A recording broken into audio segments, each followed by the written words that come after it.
اللهم صل على محمد وآل محمد. اعوذ باللہ السمیع العلیم من الشیطان اللعین الرجیم. بسم اللہ الرحمن الرحیم. وبہ نستعین وہو خیر المعین. الہی التقنی بالہدی والہمنی بالتقوی. اور اسپیشلی آج کا موضوع جو ہے ہی الحمدللہ خواتین کے ماہانہ ایام کے ساتھ ریلیٹڈ مسائل. تو اس اعتبار سے ہم آپ کی خدمت میں کچھ چیزیں بیان کریں گے انشاءاللہ، ایک دوسرے کے ساتھ شیئر کریں گے. خواتین کو پیش آنے والے مسائل میں سے سب سے زیادہ مبتلا بہ مسئلہ، مبتلا کے لفظ اردو میں استعمال ہوتا ہے، ٹھیک ہے، اور مبتلا بہ ان مسائل کو کہا جاتا ہے کہ جو نارملی روٹین میں خواتین کو یا مردوں کو فرق نہیں پڑتا، عورت اور مرد کا کوئی تخصیص نہیں ہے، لیکن عورتوں اور مردوں کو پیش آنے والے وہ نارمل روٹین کے مسائل جن کے لیے توضیح المسائل میں ایک لفظ استعمال کیا گیا ہے، کہ ایک مسئلہ بیان کیا گیا ہے کہ وہ مسائل جو عام روزمرہ زندگی میں پیش آتے ہیں انہیں سیکھنا ہر مرد اور ہر عورت پر واجب ہے. مثال کے طور پر کچھ چیزیں ایسی ہیں جنہیں ہم زندگی میں بہت ریئر پیش آتی ہیں، شاید ہمیں آج تک پیش نہیں آئی ہوں. کل میں نے سیٹرڈے مدرسہ میں بھی اس کی 2 مثالیں بنائی تھیں. مثال کے طور پہ مطہرات. جب آپ توضیح شروع کرتے ہیں تو توضیح کے شروع میں مطہرات کا چیپٹر ہے. مطہرات میں سے مثلا پانی ہے، سورج ہے، استحالہ ہے، تبعیت ہے، اور بہت ساری چیزیں ہیں. لیکن شاید میں نے اور آپ نے اپنی زندگی میں کوئی چیز سورج سے پاک نہیں کی. سورج اتنا بڑا چمکتا ہے، روز وائٹامن ڈی دیتا ہے، روشنی دیتا ہے، بہت کچھ دیتا ہے، لیکن اس سورج کو ایز اے مطہر، پاک کرنے کی صفت رکھنے والی چیز ہم نے آج تک استعمال نہیں کیا. مطہرات میں سب سے زیادہ ہمارا سروکار کس چیز سے ہے؟ پانی. ایکسیڈنٹ، ٹھیک ہے، یعنی پانی کے ساتھ جو مسائل ہیں وہ مبتلا بے مسائل ہیں. مبتلا بے روزمرہ دن میں 10 دفعہ مثلا کبھی خون نکل آیا، کبھی انسان بیت الخلاء جاتا ہے، کبھی انسان کا دوسری نجاستوں کے ساتھ سروکار ہے. اس کا مطلب یہ ہے کہ اگر مطہرات کی بات کریں تو سب سے زیادہ مبتلا بے مسائل کس چیز کے ہیں؟ پانی کے. نجاسات کی بات کریں، اب برعکس آ جائے.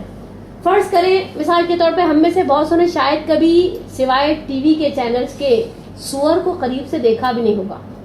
ہم نے آج تک، آپ نے لائیو دیکھا؟ کراچی کے زو میں بھی نہیں ہے.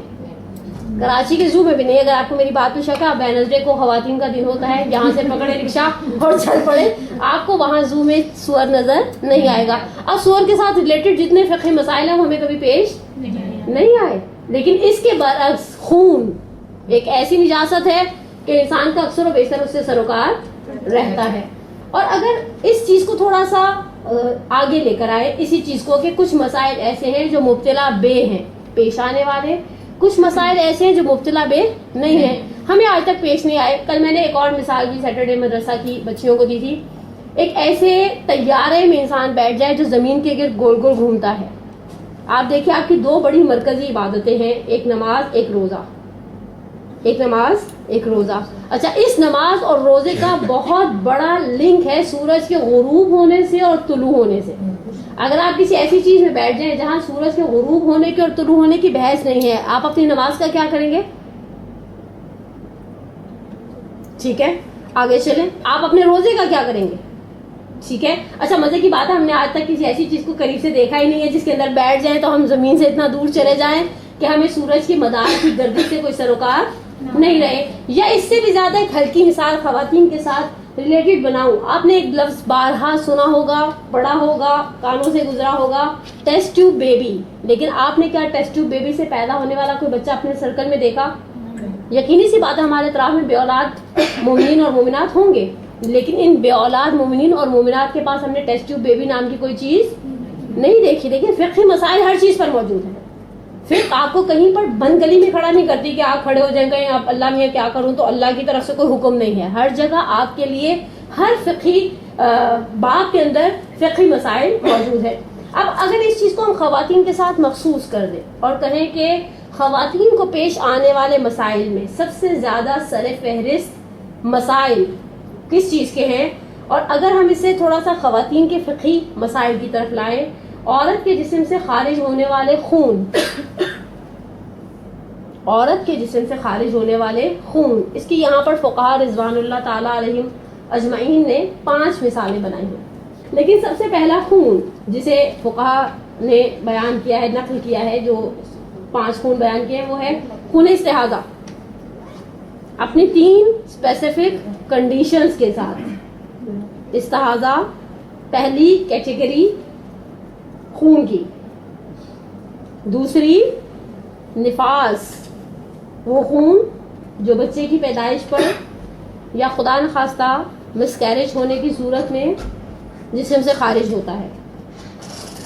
تیسرے حیض، وہ خون جو غالباً مہینے میں چند دن، بعض اوقات 1 مہینے میں 2 مرتبہ اور بعض اوقات 2 مہینے میں 1 مرتبہ عورت کے جسم سے خارج ہوتا ہے. اور چوتھا 3 میں نے بھی بیان کیے، استحاضہ، نفاس، حیض. اور چوتھے کی طرف اگر آپ آنا چاہیں وہ ہے خون بکارت. یہ فرسٹ ٹائم یہ ازدواجی مسائل کے ساتھ تعلق ہے، آپ صرف یہی لفظ لکھیں. اور 5واں اور آخری خون، خون زخم. میں دہراتی ہوں ان کو: استحاضہ، نفاس، حیض، بکارت اور 5واں خون زخم. ان میں سے سب سے زیادہ پیش آنے والا، اب میں پھر وہی لفظ دوبارہ دہراؤں، مبتلا بے ہے. دیکھا نا مشکل لفظ. آپ لوگ تو میرا اندازہ آپ میں میجورٹی اردو اسپیکنگس کی ہوگی، ورنہ ہمارا سروکار کھوجا جماعت والوں کے ساتھ ہے جن کی اردو ہم سے بھی کئی گزری ہے، تو اس لیے ہم اتنا بری نہیں ہوتے. لیکن ان میں سب سے زیادہ پیش آنے والا خون، یعنی سب سے زیادہ پیش آنے والے فقہی مسائل کس خون کے ساتھ ریلیٹڈ ہے؟ پہلے سب سے پہلے ڈیفینیشن کہ حیض کیا ہے. صاحب عروۃ الوثقیٰ نے ایک جملہ کہا ہے، اور موجودہ میں جو فقہی مسائل پڑھاؤں گی وہ زیادہ تر آیت اللہ العظمیٰ آغا سیستانی کے ہوں گے. ضمناً جو باقی مراجعین کی نظر مجھے جہاں معلوم ہوگی وہ میں آپ کے ساتھ ساتھ بیان کرتی رہوں گی. لیکن انہوں نے جو ڈیفینیشن بیان کی ہے وہ یہ ہے کہ حیض غالباً خواتین کو ہر مہینے میں، حیض غالباً خواتین کو ہر مہینے میں نظر آنے والا خون ہے. لیکن ممکن ہے کوئی خاتون 1 مہینے میں 2 مرتبہ یا کچھ مہینوں میں 1 مرتبہ دیکھیں. جن کا جو 45 کراس کرنے لگ جاتے ہیں نا، وہ بسا اوقات 2 مہینے، 2.5 مہینے، 3 مہینے میں 1 مرتبہ دیکھتے ہیں. اور اگر آپ کے اطراف میں کوئی سینئرز ہوں، سینئر سٹیزن، آپ ان سے پوچھ سکتے ہیں کہ آپ کو اب کیا ہر مہینے آتا ہے، تو وہ کہیں گے نہیں اب تو مثلا 2.5-3 مہینے سے آیا ہی نہیں ہے. اور جیسے جیسے اس کا اینڈنگ ٹائم آتا ہے آٹومیٹکلی اس کا گیپ بڑھتا چلا جاتا ہے، 2, 2.5, 3، حتیٰ مجھ سے بعض اوقات کسی نے مسئلہ پوچھا سال بعد آئے. میں تو سمجھی تھی سلسلہ ختم ہو گیا ہے، لیکن اب یہ نئے سرے سے شروع ہو گیا ہے، تو اب یہ کون سا خون کہلائے گا؟ تو فرماتے ہیں کہ نارملی تو یہی ہے کہ مہینے میں 1 مرتبہ آتا ہے، لیکن بعید نہیں ہے کسی کو مہینے میں 2 مرتبہ اور کسی کو 2-3 مہینے میں 1 مرتبہ نظر آ جائے. اب یہاں پر انہوں نے ایک بڑی پیاری روایت کو بھی بیان کیا ہے آغا وحیدی نے، سلیمان بن خالد کی. فرماتے ہیں قلت لابی عبداللہ، میں نے امام جعفر صادق علیہ الصلوۃ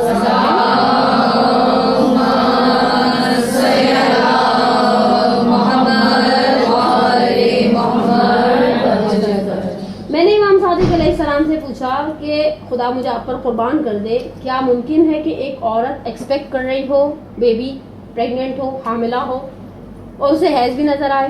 امام صادق علیہ السلام نے فرمایا بالکل. کہا کیسے ممکن ہے یا ابن رسول اللہ کہ یہ عورت جو حاملہ ہے اسے حیض کا خون نظر آ رہا ہے؟ تو یہاں امام صادق فرماتے ہیں کہ یہ خون شکم مادر میں بچے کی خوراک ہے. یہ خون جو عورت دیکھتی ہے مہانہ، یہ شکم مادر میں بچے کی خوراک ہے. ممکن ہے خون زیادہ ہو، بچے کی نیڈ کم ہو. مثال کے طور پہ آپ نے 4 اونس دودھ کا بنایا، جیتے جاگتے بچے کی مثال اگر دی جائے، آپ نے 4 اونس کا ایک فیڈر بنایا، بچے نے 2.5 اونس پی لیا، 1.5 اونس بچ گیا، تو وہ تو فیڈر کا دودھ ہے، وہ بچ جائے گا. یہ حیض کا خون ہے جو آٹومیٹکلی جسم سے خارج ہو جائے گا. تو پھر امام نے کہا کہ اگر ایسا ہو کہ عورت حاملہ ہو اور اسے حیض کا خون آئے تو اسے اسی طرح سے مسائل پر عمل کرنا پڑے گا فقہی، جس طرح سے ایک عام عورت نارمل خاتون کرتی ہے۔ اب یہاں پر خون کی کچھ شرائط، کچھ شرطیں ایسی ہیں جو حیض کے خون کے اندر پائی جاتی ہیں، تقریباً 4 شرائط ہیں جسے فقہا نے بیان کیا ہے کہ یہ شرطیں پائی جائیں گی تو انشاءاللہ اس خون کو آپ یا کوئی بھی حیض قرار دے سکتا ہے۔ سب سے پہلی شرط، سرخ ہوتا ہے یا سیاہی مائل سرخ، جسے براؤنش کہہ لیں، میرونش کہہ لیں، بڑے آج کل تو شیڈوں کے نام بڑے عجیب و غریب تھے۔ پہلے ہم کہہ دیتے تھے پرپل ہے، اب وہ سامنے والا کہتے نہیں پرپل تو نہیں تھا، فون کلر تھا، یا الہی، اور ایسے ہی کر کے انہوں نے 12 کے 36 شیڈ بنا لیے۔ دوسری شرط گاڑھا ہونا۔ آپ توجہ بھی اٹھا کر کھولیں گے نا، وہاں لفظ غلیظ ہے، مزے کی بات ہے ٹرانسلیٹرز نے غلیظ کا ترجمہ غلیظ ہی کیا ہے۔ عربی میں غلظت گاڑھا پن، اور اردو میں غلیظ ڈرٹی ہے نا، ڈرٹی کی سینس میں آتا ہے۔ بندہ پوچھے ٹرانسلیٹرز کا اللہ بھلا کرے، ایسا لفظ لکھ دے کہ سوچ کے بندے کو گھن آنے لگ جائے۔ غلیظ یعنی گاڑھا، اور یہ یہاں پر بھی صرف لفظ غلیظ استعمال نہیں ہوا، روزے کے اندر غبار کے مسئلے میں بھی یہی کام انہوں نے کیا ہوا ہے۔ غلیظ دھواں، انسان سوچے غلیظ دھواں کون سا ہوتا ہے، کچرا چل رہا ہے تو اس کا دھواں غلیظ ہوتا ہے، کوئی بھی گاڑھا دھواں۔ دوسری چیز گاڑھا۔ تیسری شرط گرم، البتہ کھولتی ہوئی چائے جیسا گرم نہیں، گرم وارم، ہلکا پھلکا سا گرم۔ اور چوتھی اور آخری شرط یہ ہے کہ وہ جب باہر آتا ہے تو تھوڑے سے درد اور کچھ جلن کے ساتھ جسم سے نکلتا ہے۔ یہ 4 شرطیں تھیں حیض کے خون کی۔ اب آ جائے گی وہ شرائط جو حائضہ میں، جس بندی خدا کو یہ آ رہا ہے، جس کو شریعت۔ اچھا مزے کی بات یہ ہے کہ ایک چیز میں ضمناً آپ کی خدمت میں بیان کروں کہ ایک وقت میں آپ کی گائنوکولوجسٹ آپ کو کہتی ہے کہ آپ حائضہ ہیں، لیکن شریعت کے معیار پہ آپ پورا نہیں اترتی۔ اس کی سب سے آسان، سب سے زیادہ پیش آنے والی، سب سے زیادہ پریکٹیکل مثال مائنر تھیلیسمیا کی پیشنٹ خواتین۔ مائنر تھیلیسمیا، اچھا تھیلیسمیا کا نام ذرا ایسا ہے کہ سن کر دل کو تکلیف ہوتی ہے، جنہیں خون کی کمی، ڈیفیشنسی آف بلڈ کا شکار رہتی ہیں جو عورتیں۔ اگر آپ ایسی خواتین کو دیکھیں تو نارملی انہیں 2.5 پونے 3 دن پر بریک لگ جاتی ہے۔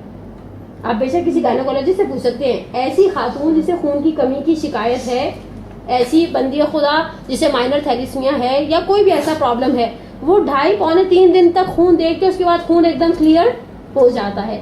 مزے کی بات ہے، یہ ڈاکٹر کے پاس جائے گی، ڈاکٹر کہے گی آپ کی سائیکل کم ہو گئی ہے، آپ کی روٹین چھوٹی ہو گئی ہے، ابھی آپ کو ہر مہینے حیض آ رہا ہے، لیکن کوئی فقیہ اسے حیض قرار نہیں دے گا۔ وہ کہے گا اچھے بچوں کی طرح نماز پڑھو، روزہ رکھو، باقی سارے کام کرو۔ وہ انشاءاللہ میں بھی آپ کی خدمت میں بیان کرتی ہوں۔ لیکن عورت کو حائضہ کب کہا جائے گا؟ مثال کے طور پہ ہم یہ کیسے طے کریں کہ یہ جو خون آ رہا ہے ان 5 خونوں میں سے کوئی اور خون نہیں ہے، حیض ہی کا خون ہے؟ فرماتے ہیں کہ پہلی شرط حائضہ کی، یہ پچھلی 4 شرطیں حیض کی تھی، خون کی۔ اب خون دیکھنے والی کے اندر جو شرائط پائی جانی چاہیے، سب سے پہلی شرط بلوغ، بالغ ہو جانا۔ لڑکی اگر 9 سال قمری پورے ہو جانے کے بعد کوئی خون دیکھے گی تو اسے حیض قرار دیا جائے گا، لیکن اگر 9 سال پورے ہونے سے پہلے وہ کوئی خون دیکھتی ہے تو اسے کوئی فقیہ حیض قرار نہیں دیتا۔ البتہ انہوں نے یہاں کہا ہے کہ 9 سال سے مراد 9 سال اسلامی 9 سال ہے، اور کامن سینس کی بات ہے۔ الحمدللہ آپ ماشاءاللہ مدرسے آنے والی مومنات ہیں، آپ کا علم، آپ کا فضل بہت زیادہ ہے مجھ سے۔ 9 سال اگر آپ اسلامی کی کا اندازہ لگانا چاہیں تو انگلش سال سے 90 دن پیچھے چلے جائیں۔ اب البتہ ایک ویب سائٹ بھی، ایک سافٹ ویئر بھی پچھلے دنوں میں نے دیکھا ہے، آپ اپنی ڈیٹ آف برتھ اس کے اندر ڈالیں، وہ آپ کو آپ کی اسلامی تاریخ پیدائش دے دیں گے، تو اس سے بڑی سہولت ہو جاتی ہے۔ خیر اس سے یہ بھی پتہ چل جاتا ہے کہ جو ہم 40 سے نیچے اپنے آپ کو بنا کر بیٹھے ہیں نا، اسلامی حساب سے 40 کو کراس کر گئے ہیں۔ پہلی شرط بالغ ہونا۔ دوسری شرط یائسہ ہونے سے پہلے خون دیکھنا۔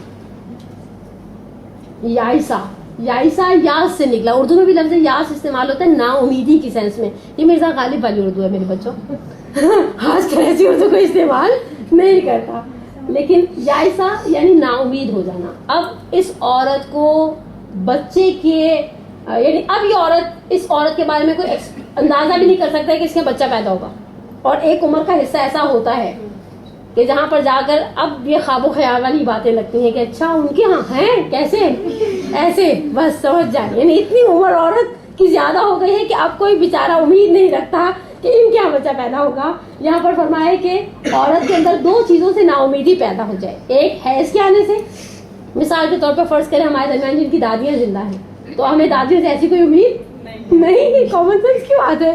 اور دوسرے ان کا بچہ بھی نہیں ہو سکتا, یعنی امید نہیں رکھتا معاشرہ کہ اس عمر کے حصے میں جا کر یہ خاتون بچے دار صاحب فرزند ہو جائیں گی.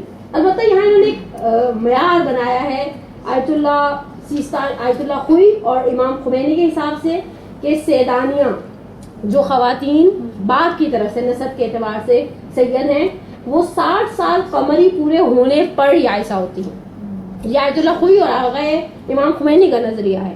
آغا اور پھر اس کے بعد فرماتے ہیں کہ جو خواتین سید نہیں ہیں, دوسری کمیونٹیز کے ساتھ, دوسرے نسب کے ساتھ تعلق رکھتی ہیں, جیسے ان کے 50 سال پورے ہوں گے, 50 سال پورے ہونے کے بعد وہ یائسہ ہو جائیں گی. اب اگر یہ 50 سال پورے ہونے کے بعد کوئی خون دیکھتی ہیں, چاہے وہ سرخ ہو, چاہے وہ گرم ہو, چاہے وہ گاڑھا ہو, چاہے وہ درد اور جلن کے ساتھ جسم سے خارج ہو, فقہا فرماتے ہیں وہ اسے حیض قرار, سوائے آیت اللہ سیستانی کے باقی فقہا فرماتے ہیں وہ اسے حیض قرار نہیں دے سکتی.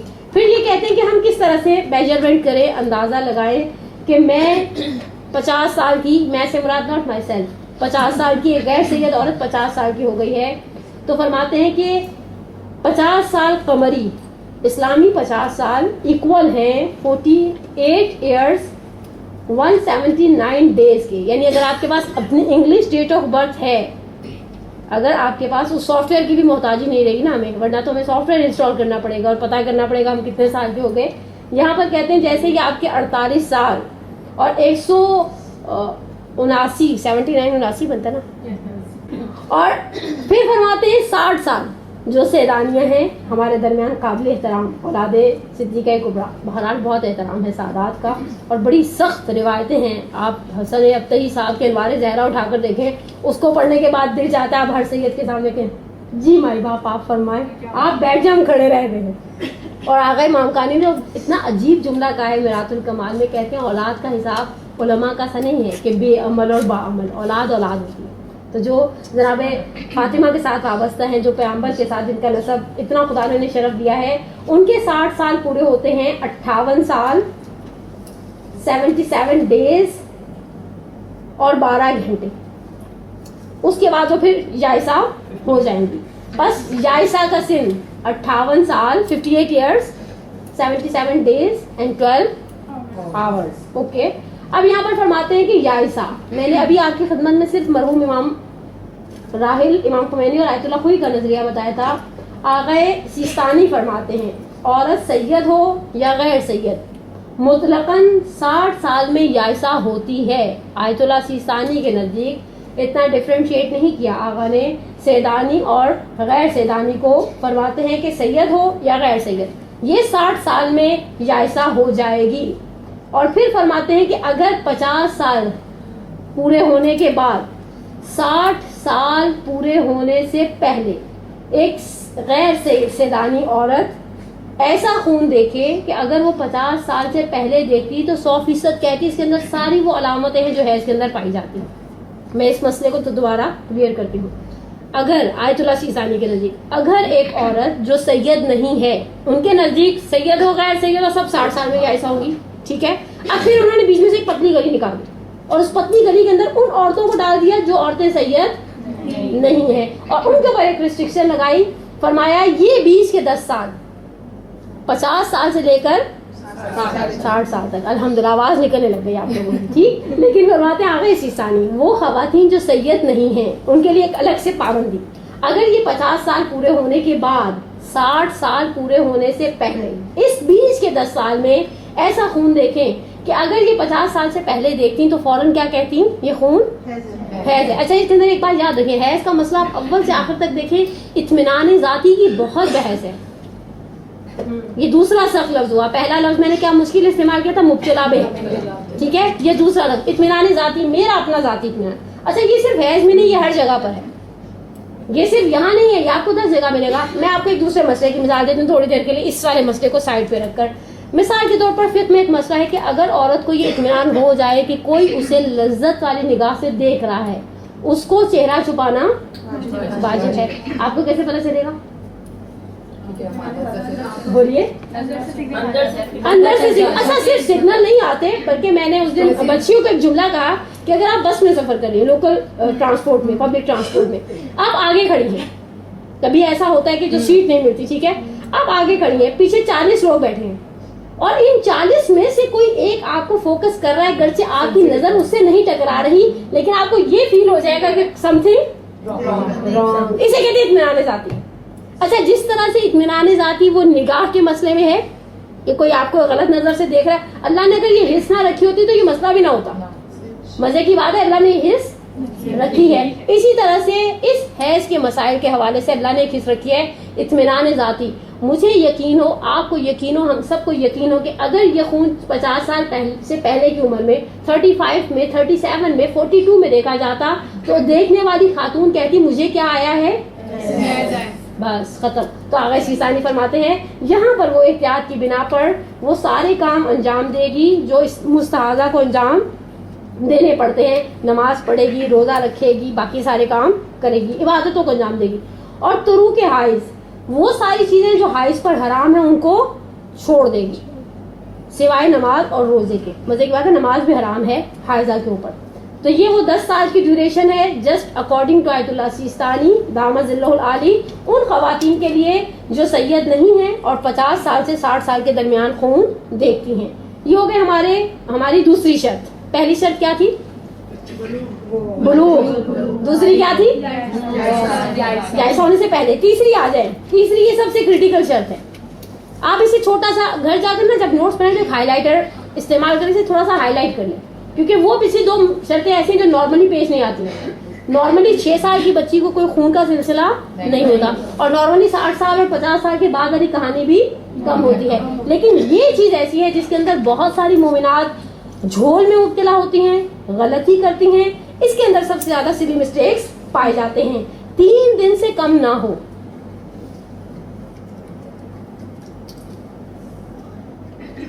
3 دن سے کم نہ ہو اچھا مزے کی بات ہے پھر فرماتے ہیں کہ اگر خون 3 دن سے کم ہو چاہے وہ 1 گھنٹہ ہی کیوں نہ کم ہو چاہے وہ 1 گھنٹہ ہی کم کیوں نہ ہو اسے حیض قرار نہیں دیا جائے گا جیسے میں نے ابھی آپ کی خدمت میں مثال دی مائنر تھیلیسیمیا والوں کی یا جن کے ساتھ دوسرے پرابلمز ہوتے ہیں ایسی صورت میں بھی یہ خواتین ریگولر بلیڈنگ نہیں ہوتی انہیں 2 دن 1.5 دن 2.25 دن ہوئی اس کے بعد ختم ہو گئی اب میرا آپ سے سوال ہے 3 دن کا معیار کیا ہے اب فقیہ آیت اللہ سیستانی مقام معظم رہبری آیت اللہ خوی اللہ مقام امام خمینی امام راحل یہ فرماتے ہیں 1 گھنٹہ بھی کم ہے تو یہ حیض نہیں ہے گھنٹہ کیسے کم کریں گے کوئی جواب دے گا سوال نہیں سمجھی کنیز دیکھیں فقہا فرماتے ہیں 3 دن میں اگر 1 گھنٹہ بھی کم ہو گیا یہ حیض نہیں ہے اگر میں نے نمازیں چھوڑی ہیں ان نمازوں کو واپس تکرار کی جائے گی اگر کسی نے بھی نمازیں روزے چھوڑے ہیں ان کو واپس ریپیٹ کیا جائے گا سوال یہ ہے کہ دن کا معیار کیا ہے طلوع فجر سے پہلے والا اور وہ والا اگر کسی کو طلوع فجر سے پہلے آئے گا آیت اللہ خوی کا مسئلہ ہے یہ طلوع فجر سے پہلے والا آیت اللہ سیستانی کا طلوع فجر کے بعد ہے طلوع فجر کے بعد ہے کسی نے فجر کے بعد خون دیکھا تو وہ دوسرے دن اس وقت اس کو 1 دن کمپلیٹ آپ نے الٹا کر دیا مسئلہ فجر نہیں دیکھیں آپ فجر کو ایک معیار بنا دیں آپ فجر کی اذان کو ایک معیار بنا دیں ٹھیک ہے فجر سے اگلے دن کی فجر تک نہیں اگر فجر سے پہلے دیکھا تو مغرب پر دیکھیں دن کا معیار ہمیں 3 بڑے مسائل کے اندر چاہیے ہوتا ہے سب سے پہلا حیض خواتین کا مبتلا بھی دوسرا جب ہم سفر پہ جاتے ہیں فرض کریں بھی کوئی حیدرآباد جا رہا ہے ٹھیک ہے اب ہم حیدرآباد پہنچے 31 دسمبر کی دوپہر 2:30 بجے ٹھیک ہے اور 31 دسمبر کے بعد سے ہماری 11 جنوری کی صبح 11 بجے کی واپسی کی ڈرائیور کی ٹکٹ ہے بس کی ٹکٹ ہے جو بھی ایکس وائی زیڈ ہے یہ 10 دن میرے کیسے پورے ہوں گے شریعت وہاں پہ بھی مجھ سے 10 دن مانگتی ہے نماز قصر ہے یا پوری ہے وہاں پر بھی 10 دن کی بحث آ جاتی ہے اور اعتکاف کے اندر بھی 3 دن مکمل کرنے کی بحث ہے حیض کے اندر بھی 3 دن مکمل کرنے کی بحث ہے شریعت جہاں پر آپ سے 3 دن 10 دن اتنے دن پورے مانگتی ہے دن کا معیار کیا دیتی ہے اب کنیز نہیں بولیں فجر کے بعد نہیں آپ نہیں بولیں نہیں بولوں سورج کو دیکھیں اچھا اور فرض کریں کسی کو دوپہر میں 2:30 بجے آ جائے ہمیشہ تو دیکھیں سورج کو دیکھ کر نہیں آتا نا ہاں مرضی کا مالک چلے آپ بولیے عزیزم دوپہر نہیں اگر فرض کریں دوپہر میں 2:30 بجے کسی کو 2:40 پر, اور اسپیشلی جو بچیاں اسکول جانے والی, کالج یونیورسٹی جانے والی ہیں, آپ یونیورسٹی سے واپس آئے, اب یہ پرابلم سٹارٹ ہوا, اب یہ چیز شروع ہوئی ہے. اب یہ چیز شروع ہوئی ہے تو اب کا دن میں کب سے مانوں گی کہ شریعت مجھ سے کہہ رہی ہے 1 گھنٹہ بھی کٹ گیا تو یہ حیض قرار نہیں دیا جائے گا. دوسرا معیار جسے تلفیق کہتے ہیں. تیسرا مشکل لفظ, ہمیشہ یاد رکھیں فقہی کلاسوں کے اندر مشکل لفظ جو ہے نا وہ کھاتی ہوئی دال کے اندر پتھر کی طرح ہوتے ہیں, اور انسان ایک دم ہل کے رہ جاتا ہے, اور خصوصاً کوئی داڑھ میں پھنس جائے اور آپ اسے بائٹ کر لیں. پہلا لفظ میں نے کیا بتایا تھا, دوسرا کیا بتایا تھا, اطمینان ذاتی. اب یہ تیسرا کیا ہے, تلفیق. کون سی, تے سے فے اور قاف ہے, تلفیق قاف ہے, تلفیق قاف وہ کینچی والی قاف.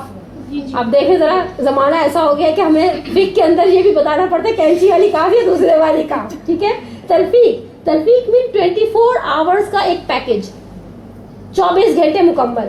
اگر کسی کو فجر پر, جیسے بھی ہماری بہن کنیز نے کہا, اگر کسی کو فجر پر ہوئے ہیں تو مغرب پر 1 دن مکمل ہو جائے گا, اور اگر کسی کو فجر پر نہیں ہوئے, دوپہر میں 2:30 بجے ہوئے, 10:30 بجے ہوئے, شام کو 4 بجے ہوئے, کچھ بھی XYZ, اب یہ یہاں سے 24 گھنٹے کی ایک چین چلائیں گے.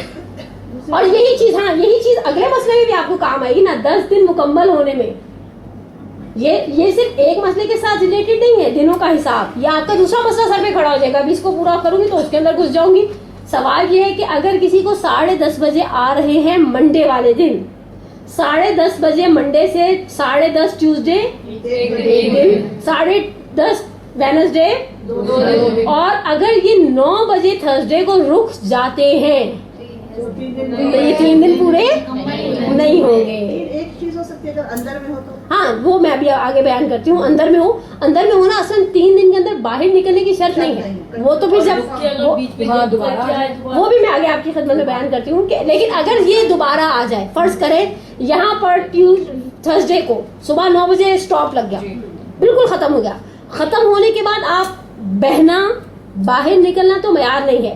معیار یہ ہے کہ آپ نے استبراء کیا. یہ چوتھا مشکل لفظ ہے نا, یہ تو توضیح میں بڑی جا بجا ہے. کسی چیز کو تھوڑا سا کسی چیز سے ٹیسٹ کیا انٹرنلی, اندر ہے یا نہیں ہے. اچھا اندر ایک دم کلیئر آیا, یا وائٹ تھا یا ٹرانسپیرنٹ تھا, ٹھیک ہے. اب ہم نے جب اندر سے چیک کر لیا اور انٹرنلی ویل تھے, اب یہاں پر غسل کیا جائے گا اور نمازیں شروع کی جائیں گی. 1.5 دن کے بعد پھر سے شروع ہو جائے, 1.5 دن کے بعد پھر سے شروع ہو جائے, اور وہ 2 دن بہ کر 2 دن آ کر ختم ہو جائے. تو آپ یہ نہیں کہیں گے یہ سارا ملا کر تو 6 دن بن گئے تھے, نہیں, یہ سارے کا سارا استحاضہ بن جائے گا. اور سارے کے دوران اگر خدا نخواستہ کسی نے انجانے میں نمازیں چھوڑی ہیں تو نمازوں کی قضا کریں. لیکن سوال یہ ہے کہ اگر 3 دن کا معیار, 3 دن کے 2 معیار ہیں ہمارے پاس. پہلا معیار وہی فجر سے لے کر مغرب تک, اور دوسرا معیار کیا تھا, جس ٹائم پر آیا اس سے آپ 24 گھنٹے آگے لے جائیں تو پھر آپ کا وہ دن مکمل ہو جائے گا. فقہا فرماتے ہیں 3 دن سے کم نہ ہو. یہ تیسری شرط تھی حائضہ کی. اگر 3 دن سے کم ہوگا کوئی فقیہ اس خون کو حیض کا خون قرار نہیں دے گا. اب آ جائیں چوتھی شرط, اور یہ بھی ٹیڑھی شرط ہے اسی اعتبار سے کیونکہ اس کے اندر بھی دن کی بحث آ جاتی ہے. 10 دن سے زیادہ نہ ہو. اب یہاں 10 دن کے اندر وہی معیار ہو جائے گا. 10 دن سے اگر فجر پر دیکھا گیا, مثال کے طور پہ 1 جن فجر کے وقت دیکھا گیا, 1 2 پھر ٹل 10 جنوری کو صبح وہ اسی حساب سے مغرب کے یعنی فجر سے مغرب تک 1 دن کاؤنٹ کیا جائے گا. 10 جنوری کی مغرب پر اس مومنہ کے 10 دن پورے ہو جائیں گے. لیکن اگر یہ آگے پیچھے, جی آپ کو کچھ ایشو ہے, دیکھیں اگر فجر پر دیکھا جائے گا مغرب پر 1 دن پورا, یہ ایک معیار ہے. ہم دن کو کیسے گنیں گے؟ ایسا تو نہیں, میں تو آپ کو شروع میں کہہ دیا شریعت مجھے اور آپ کو بند گلی میں کھڑا نہیں کرے گی. میرے اور آپ کے پاس مجھے اور آپ کو کوئی معیار دیا گیا؟ ہر چیز کے اندر شریعت نے پیمانے اور معیار رکھے ہیں.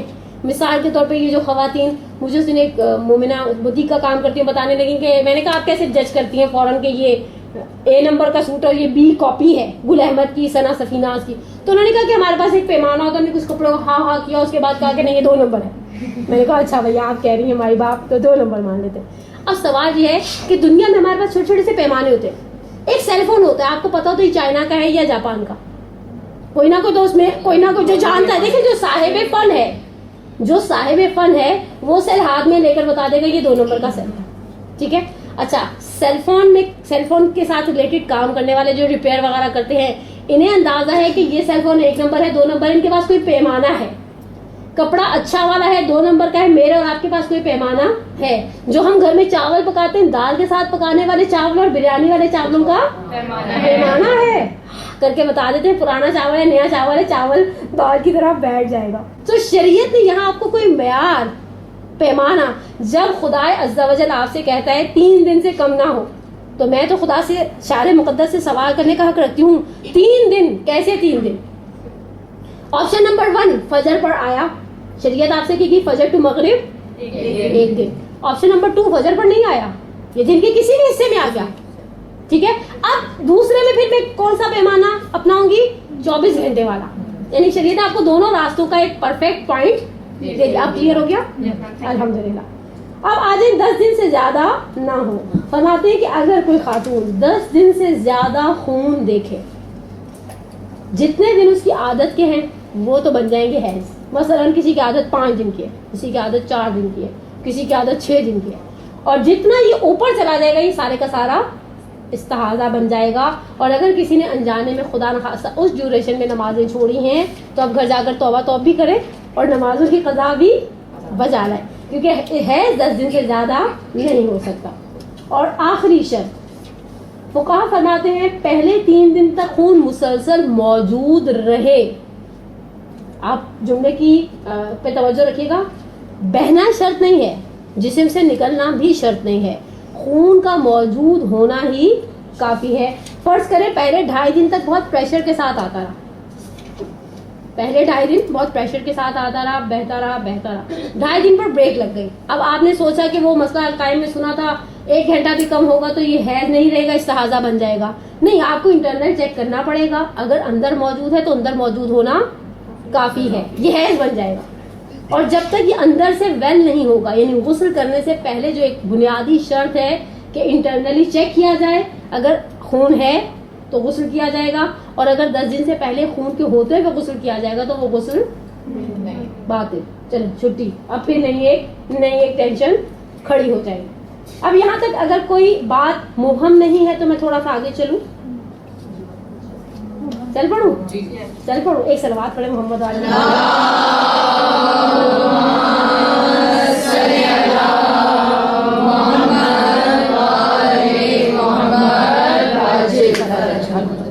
ایک فریش ہو جاتا ہے. بقول ہمارے ایک برادر بزرگوار کے مسجد سے زیادہ پڑھتے ہیں, مدرسوں سے بھی ریلیٹڈ ہے, وہ کہتے ہیں صلوات انرجی دیتی ہے. اور بقول آغا بہجت کی شاید القائم والوں کا واٹس ایپ تھا کہ خدا نے کیپسول بنایا ہے جس میں بہت سارے وائٹامنس ڈال دیے ہیں, یہ سننے والے کو بھی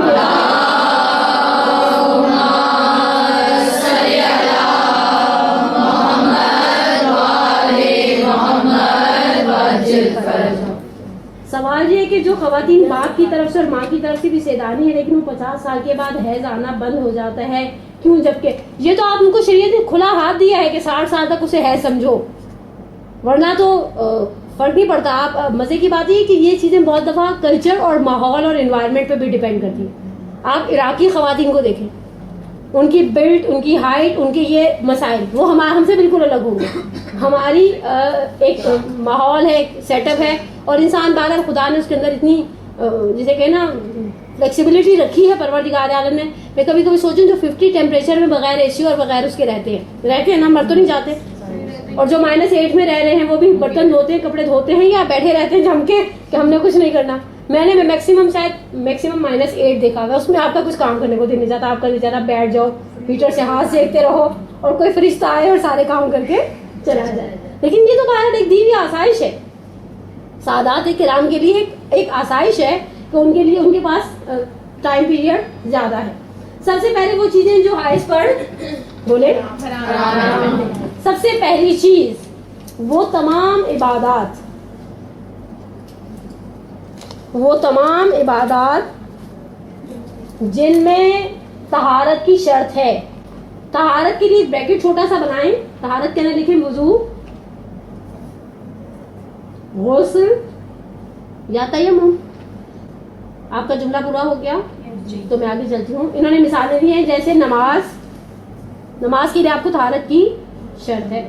روزہ طہارت کے بغیر نہیں ہوگا. اعتکاف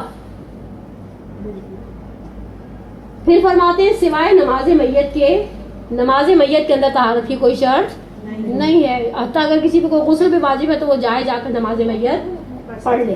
اچھا چلیں ہم یہاں پر 1 منٹ کے لیے آگے بڑھنے سے پہلے آپ سے سوال کرتے ہیں. نارملی اندازہ ہے آپ کو کہ آپ وضو میں کتنا ٹائم لگاتی ہیں؟ اسٹاپ واچ لگائیں, اندازاً آپ مجھے بتائیں. ہمارے درمیان ماشاءاللہ ہمارے کچھ سنجیدہ عمر کے لوگ بھی بیٹھے ہوئے ہیں. اگر میں آپ سے سوال کروں ایک نارمل چاول کو کتنی دیر میں دم آ جاتا ہے؟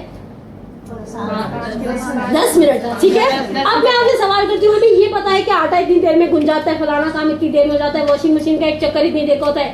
آپ کا وضو کتنی دیر لیتا ہے؟ اور اگر آپ واجب مقدار تک منحصر رہیں تو 28 سیکنڈ. واجب مقدار تک منحصر رہیں, ٹھیک ہے. اور آگے چلے غسل. اب میں آپ سے سوال کرتی ہوں غسل 4 منٹ, 4 ساڑھے 3 4, اس سے زیادہ کی کہانی نہیں ہے. تیمم کتنے سیکنڈ لگیں گے؟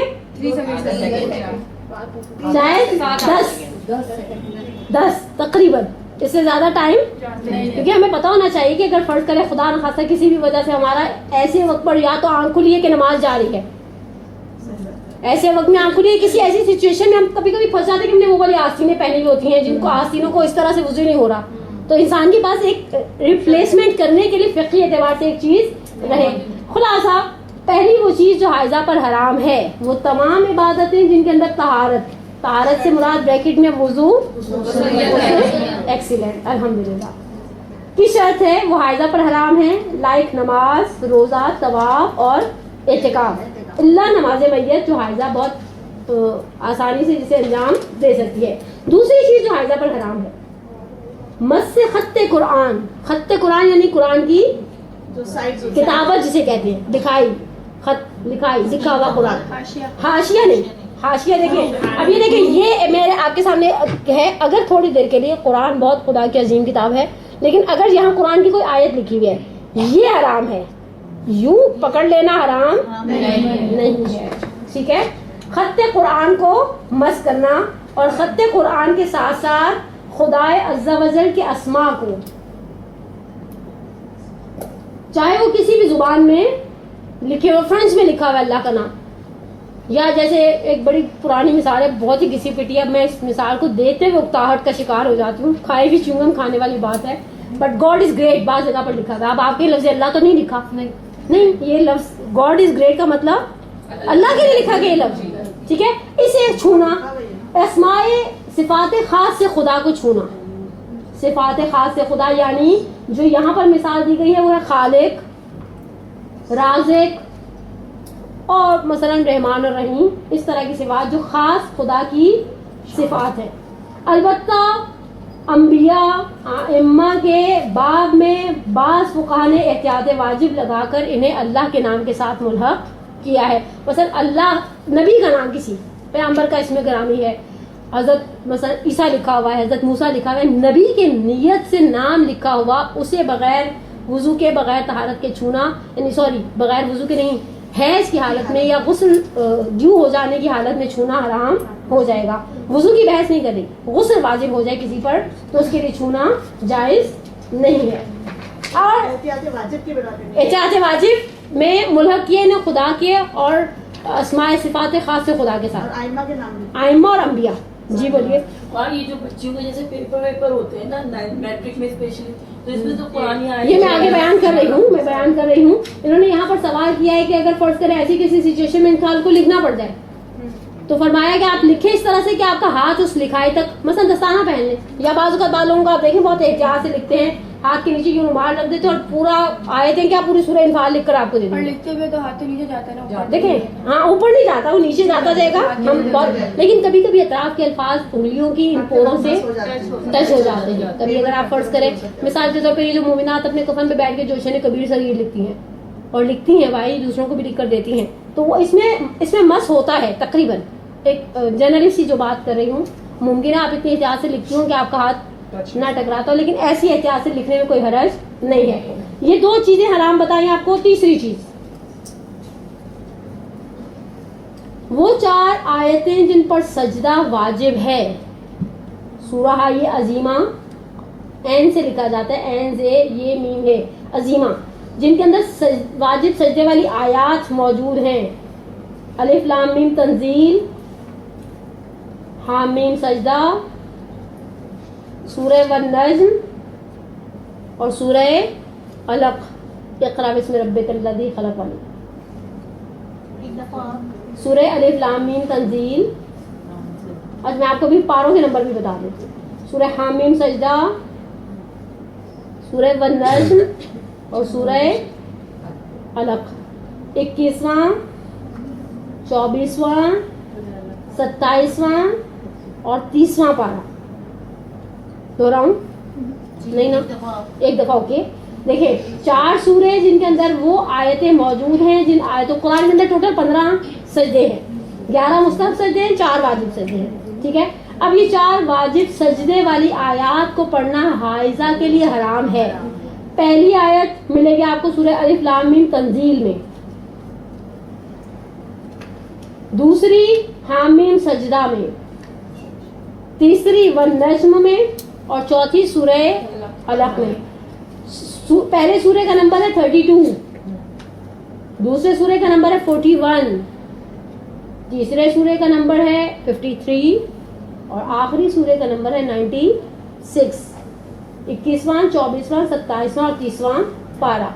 فقہا فرماتے ہیں آیت اللہ سیستانی کہ اس آیت کو پڑھنا جس میں سجدہ واجب حرام ہے.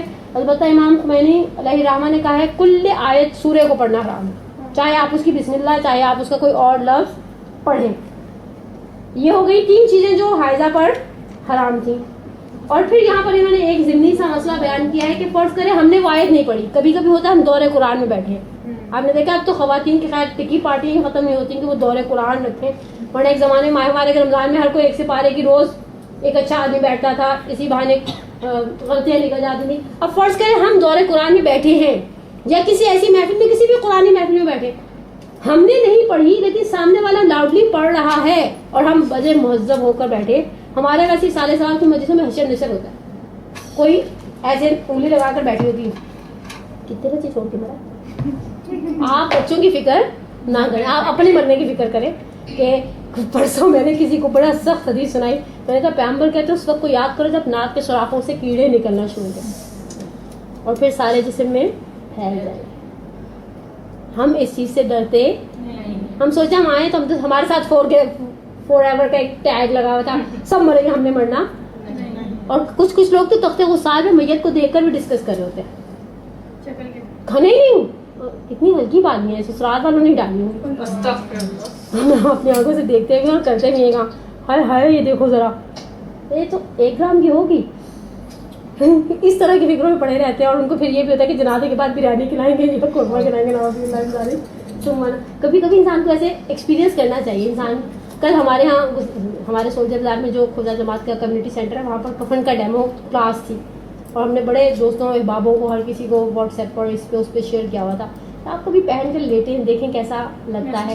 ایک عام عبایا ہم خریدتے ہیں نا 10 دفعہ پہنتے ہیں، اور جتنی اچھے ڈیزائنرز عبایاز کی اور ان چیزوں کی آؤٹ لیٹس وغیرہ تو انہوں نے ایک چینج روم بنایا تھا کہ چلے اندر گھس جائیں اور پہن کر دیکھیں. اچھا پھر ہماری عورتوں کے اندر ایک عجیب وہمی ٹائپ کی طبیعت ہوتی ہے، ہماری اپنی تو تسلی ہوتی ہے. آپ کے ساتھ جاؤں گی نا آپ کو کہیں طرح ذرا دیکھو کیسی لگ رہی ہوں. اور مزے کی بات ہے جب وہ یوں کر کے لپیٹ دیتے ہیں نا تو پھر کیسا ویسا کچھ نہیں لگتا. پھر وہ ایک چہرہ دیکھنے کو بھی بسا اوقات یعنی ایک خول سا اٹھتا ہے. کبھی انسان کسی مردے کے پاس اکیلے بیٹھے نا تو ایسا ہوتا ہے بقول آگے کراتی کہ ابھی اٹھ کے ہاتھ پکڑ لے گا. پکڑتا نہیں ہے، وہ پکڑتی نہیں ہے، لیکن کبھی اکیلے رہنے کا ایکسپیرینس ہوتا ہے تو انسان کو سب کچھ یاد آ جاتا ہے. لیکن کبھی انسان اپنی موت کو یاد کرے کہ ہم نے مرنے کے بعد اس انڈر گراؤنڈ والے قبر کے اندر جانا ہے اور ہمارے پر مٹی چٹی ڈال کے سب چلے جائیں گے، بہن بھائی دوست بچے شوہر سب سب سب. اس کے بعد ہم ہیں just me and my deeds. اور مزے کی بات ہے جتنا ہم جوان ہوتے ہیں اتنا ہمیں غرور ہوتا ہے کہ موت ہمارے لیے ابھی نہیں ہے. ابھی تو ابو کی نانی بھی زندہ ہے، میں مر جاؤں گی جیسے ملک الموت ڈیل کر کے آئے گا کہ بھائی ان کے گھر سے اسی کو اٹھانا اس کو نہیں اٹھانا. ایکسیڈنٹل اموات اتنی زیادہ ہو گئی ہیں، لیکن اس کے باوجود دکھ کی بات ہے کہ لوگ وصیت نہیں لکھتے، وصیت نہیں لکھتے. مدرسے آنے والی مومنہ کو پہلا اسٹیپ یہی کرنا چاہیے کہ بیٹھ کے اپنا وصیت نامہ لکھے، اچھے بچوں کی طرح اپنے آپ کو ذہنی طور پہ تیار کرے. ہم نے کبھی بھی جانا ہے، اور اچھا شخص وہی ہوتا ہے جو سفر سے پہلے سامان سفر تیار کر دیتا ہے. ایک موقع پر اٹھاتا ہے زندگی میں، بلاتا ہے، اور ایک موقع پر اٹھائے گا. ایک حج کا موقع بقول مرحوم شان حیدر جوادی کے، ہمارا کتنا ہی قریبی عزیز ہمارے گھر کیوں نہ آ جائے، اگر ہم لنگی میں ہیں تو کبھی اس کے سامنے نہیں جائیں گے. یہ ان کا جملہ ہے منا کے مقام کی تقریر، شاید 83 کی تقریر ہے یا پتہ نہیں 93 کی تقریر ہے. کہا کتنا بھی کوئی عزیز کیوں نہ ہو، نوکر سے کہیں گے ان کو ڈرائنگ میں بٹھاؤ، مہمان خانے میں ہمارے، ہم اپنا مہذب کپڑے پہن کر آئے. اللہ میں تو لاکھوں میں بلا لیتا ہے اس حالت میں کہ سمٹے جا رہے، ادھر سے سمیٹ رہے، ادھر سے سمیٹ رہے، ادھر سے. اچھا خواتین کے اندر بھی احرام کے اندر ریسٹرکشن ہوتی ہے، آپ زینت والی چیز نہیں پہن سکتے، اور وہ دوسری کفن اس میں بھی بیٹھ گیا دیکھتے رہتے ہیں، کہیں کوئی کڑھائی نہیں، اللہ میں کوئی ستارے بیل بوٹے کچھ تو ہم بناتے نا سنائی کا شاہکار، تو پہن کے قبر سے نکلتے فرشتے شش کر اٹھتے. انہوں نے دیکھے تار کسی کی کڑھائی پورے کفن میں کروائی ہوئی ہے، ایسا معاملہ. لیکن بہرحال انسان سوچے پروردگار عالم کی بارگاہ میں ہم سب کو پلٹ کر جانا ہے. آنکھوں پر بہت آرام سے وہ بنی ہوئی آنکھیں رکھ دی جائیں گی، عقیق رکھ دیا جائے گا، ایوری تھنگ از فنش. فرماتے ہیں کہ اگر عورت حائضہ اس آیت کو سن لے جس میں سجدہ، ڈر گئے نا آپ ایسی بات سن کے؟ نہیں ڈرے، اللہ میں آپ کو اور ہمت آتا دے.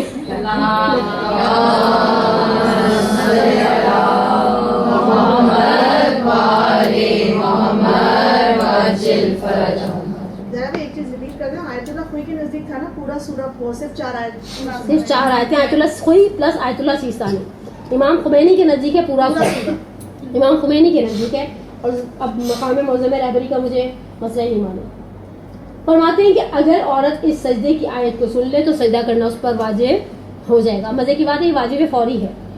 کچھ کام ایسے ہیں جو واجب فوری ہے، جیسے سلام کا جواب دینا.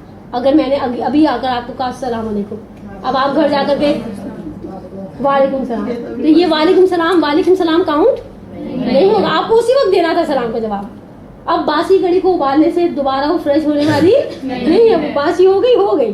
ٹھیک ہے. واجبات فوری میں سے ایک ہے کہ اگر آپ نے سجدے والی آیت سنی یا پڑھی اسی وقت، میں اگر ابھی آپ کو سنا دوں تو کتنی ہلچل مت جائے، آپ نہیں پڑھوں گی، میں اتنی علم مینرڈ نہیں ہوں. اور پھر فرماتے ہیں چوتھی چیز جو حرام ہے. ابھی تک ہم نے 3 چیزیں آپ کی خدمت میں بیان کی، آپ میں سے کہ وہ 3 چیزیں ریپیٹ کرے گا؟ بولیے، 1 منٹ میں کرنے دیں. پہلی چیز تو یہ ہے کہ وہ حائضہ والی اور جو کوئی حروف جو ہے اسماء اللہ تعالیٰ کے جو ہے وہ چھو نہیں لے سکتی، اور سطح قرآن کو بھی بالکل. اور دوسری جو ہے ٹھیک ہے، اوکے. آگے چیزیں وہ 4 آیات ہیں جن پہ سجدہ واجب ہو جاتا ہے وہ نہیں پڑھ سکتی. نہیں پڑھ سکتی. اور اس کے علاوہ یہ ہے کہ سجدہ اگر کوئی دوسری عورت حائضہ جو ہے وہ اگر سن لے اسے کرنا واجب ہے. ٹھیک ہے. اور انہوں نے ایک چیز تھوڑی سی مس کر دی، جس عبادت میں طہارت کی شرط ہے اسے انجام نہیں دے سکتی. چوتھی چیز مسجد الحرام اور مسجد النبی میں جانا. جو چیز حائضہ پر حرام ہے، مسجد الحرام اور مسجد النبی میں جانا، چاہے ایک دروازے سے جا کر دوسرے دروازے سے نکل جائے، چاہے ایک دروازے سے جا کر وہ دوسرے دروازے سے نکل جائے. مسجد الحرام اور مسجد النبی میں آپ یہ کام نہیں کر سکتے کہ ہم کہیں کہ بھائی ہم تو ایک دروازے سے نکلے، یہاں سے نکلے اور وہاں سے گزر گئے، نہیں. اور باقی مساجد کے اندر رکنا، یہ 5واں کالم ہے. ٹھیک ہے. آخری نہیں، سوری، اس کے بعد ایک اور بھی ہے. لیکن باقی مساجد کے اندر رکنا حرام ہے. مسجد کے ایک دروازے سے اگر مسجد الحرام اور مسجد النبی نہیں ہے، فرض کریں محلے کی مسجد ہے، ہمارے یہاں امام بارگاہ کے ساتھ مساجد کا الحمدللہ ٹرینڈ ہے. IRC میں مسجد ہے، محفل موسیٰ میں مسجد ہے، خراسان میں مسجد ہے. ویسے تو الحمدللہ سارے جو مسجدوں کے سلسلے وہ خواتین کی پہنچ سے، دوائیاں بچوں کی پہنچ سے، اور مسجدیں خواتین کی پہنچ سے دور ہیں. لیکن ود ان کیس اگر کبھی آپ چلے گئے، آپ نے سوچا مسجد میں جھاڑو نکالنے کا بہت ثواب ہے، اور ایسے بعض جگہ پر بعض علماء کہتے ہیں ایسے شخص کے بدن کو کیڑے نہیں کھاتے، ہم نے سوچا جھاڑو نکال ہی دیں. نہیں، آپ اگر رکیں گی تو حرام ہے، لیکن اگر آپ اس دروازے سے گئی فٹافٹ اور اس دروازے سے نکل گئی تو اٹس اوکے، یہ حرام نہیں ہے. اور آخری چیز شوہر کے ساتھ تعلقات. یہاں پر یہ کالم بند ہو گیا. اب آ جائیں وہ چیزیں جو حائض پر مکروہ ہیں. آخری 10 منٹ بچے. وہ چیزیں جو حائض پر مکروہ ہیں. یہ تقریباً 5 چیزیں ہیں جو آپ کی خدمت میں بیان کر دیتے ہیں. پہلی چیز جو حائض پر مکروہ ہے, حائض اور جنب کا محتضر کے پاس رہنا. حائض, میں دہراتی ہوں, حائض اور جنب کا محتضر جو شخص جان کنی کے عالم میں, جو جان کنی کے عالم میں ہے, ایسے شخص کے پاس رہنا مکروہ ہے. اگر فرض کریں کوئی شخص جان دے رہا ہے تو پھر یہاں پر ایسی خاتون کا رہنا مکروہ ہے. لیکن فرض کریں کہ خدا نخواستہ اس کو کوئی روح قبلہ کرنے والا نہیں ہے نا, تو پھر آپ اسے چھوڑ کے نہیں جا سکتے. پھر وہ آپ کی واجب ذمہ داری ہو جائے گا کہ آپ رہیں, اس کو روح قبلہ کریں, اور پھر وہ جو چھوٹے موٹے کام ہوتے ہیں اس کے نمٹا دیے جائیں. پہلی چیز آپ کی خدمت میں جو بیان ہوئی, حائض اور جنب کا محتضر کے پاس رہنا. اوکے, لکھ لیا. نیکسٹ, حنا. حنا کسی کا نام نہیں ہے. حنا یعنی مہندی, اور مہندی جیسی چیزوں سے خضاب کرنا. مہندی اور مہندی جیسی کسی چیز سے خضاب کرنا. تیسری چیز, قرآن کے حاشیے کو چھونا. حاشیہ وہی میں نے آپ کو بتایا, باؤنڈری جہاں پر لکھا ہوا کچھ نہیں, سائڈیں یوں کر کے. اور آپ نے امام خمینی کا وہ ایک کلپ دیکھا ہوگا جس میں دستانے پہن کر پڑھ رہے ہیں. اچھے بچوں کا بندہ الحمدللہ گھر میں ایسی چیزیں تو مل ہی جاتی ہیں, دستانے. قرآن کے حاشیے کو چھونا. چوتھی چیز, قرآن کو کیری کرنا, اپنے ساتھ رکھنا. قرآن کو اپنے ساتھ رکھنا خود ایک فضیلت ہے. قرآن کو اپنے ساتھ رکھنا خود ایک فضیلت ہے. ہمارے ایک زمانے میں کسی اسلامی چینل پر ایک مولانا آتے تھے, آیت حفظ ہوتی تھی لیکن اس کے باوجود اپنی جیب سے نکالتے تھے, قرآن پڑھتے تھے. کسی نے کہا مولانا صاحب جب آیت حفظ ہے تو کیوں پڑھتے ہیں؟ کہا کسی نے امام صادق سے سوال کیا تھا کہ مجھے قرآن حفظ ہے, میں حفظ سے پڑھوں یا دیکھ کر پڑھوں؟ تو امام نے فرمایا کہ تمہارا قرآن کو دیکھنا تمہارے والدین کے گناہوں کا کفارہ ہے. تو بھائی قرآن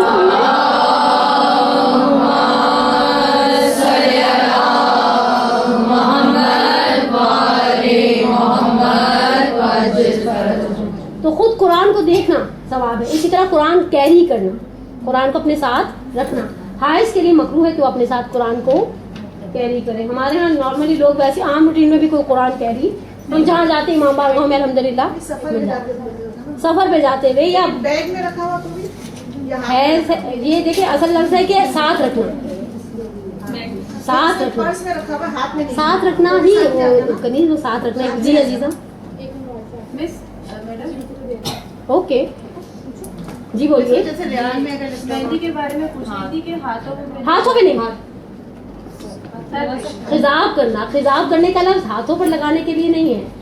خضاب کرنے کا لفظ ہم کہاں اردو میں بھی کس چیز کے لیے استعمال کرتے ہیں؟ سر پہ. مہندی کون وغیرہ لگاتے ہیں وہ لگا سکتے ہیں. جائز تو ہے, جائز تو سر پہ بھی لگانا ہے, یہ مکروہ ہے.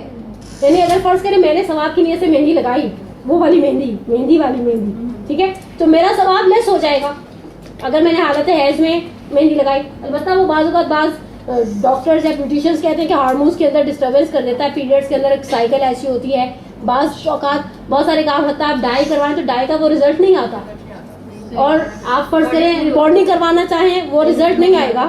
تو اب وہ تو اللہ کو ہی پتا, اس نے ہمیں پیدا کیا ہے تو اسے پتا ہے کہ ہمیں کون سا کام مکروہ ہے. اگر آپ ثواب کی نیت سے کام کریں تو آپ کا ثواب تھوڑا لیس ہو جائے گا. آپ کا جی بولیے. بڑے بوڑھے یہی کہتے ہیں نا جب تک مہندی لگی ہے ہاتھوں میں, ہاتھوں میں ہاتھ اور حیض میں لگا لیے جیسے ہم نے, تو جب تک کہ مہندی چھوٹے گی نہیں اس وقت تک ہماری نماز یا ایسا کچھ نہیں ایسا نہیں. آگئے آپ مقام معظم رہبری کی بات کریں, آیت اللہ سیستانی کی, یہ جو ہماری خواتین کی بنائے ہوئے کچھ ناظرین سے قوانین ہیں شریعت میں, ہم لگا سکتے ہیں. آپ لگا سکتے ہیں, آپ لگا, یعنی شریعت آپ کے اوپر حرام قرار نہیں دیتی اس معاملے کو. لیکن بہرحال اب آخری چیز اور پھر یہ 2 مسئلے ہم نے ابھی تک آپ کی خدمت میں 4 چیزیں بیان کی جو چیزیں حائض پر مکروہ ہیں. آخری چیز, جنوب کے لیے 7 آیتوں سے زیادہ پڑھنا مکروہ تھا, لیکن حائضہ کے لیے 7 آیتیں پڑھنا بھی مکروہ ہے. مکروہ سے مراد کیا ہے؟ آپ دیکھیں الحمدللہ ماشاءاللہ آپ لوگ مدرسے آنے والی مومنات ہیں, اور خدا کی نگاہ میں آپ کا یقیناً بہت بڑا احترام اور بہت بڑا مقام ہے. کامن سینس کی بات ہے, ایک مومن روز 1 سپارہ پڑھتا ہے, کامن سینس کی بات ہے, پڑھنا بھی چاہیے. اور بڑے دکھ کی بات ہے بعض اوقات ہوتا ہے واٹس ایپ لاسٹ سین 2 minutes,